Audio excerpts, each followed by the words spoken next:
Hi friends, this is 5 Minutes Tech YouTube channel. Here is Samsung Galaxy A03s smartphone.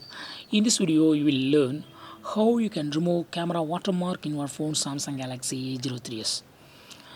Go to the camera and take a picture.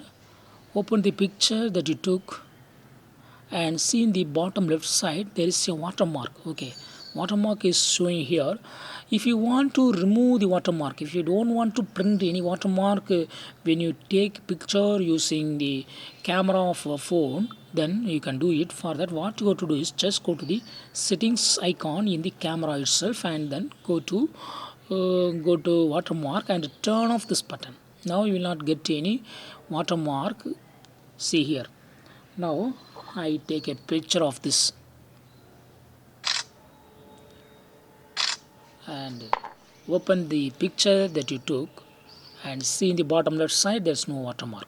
So hereafter watermark will not be printed. If you want to use the watermark, then only you have to turn on watermark and you can customize watermark with your name or any other name.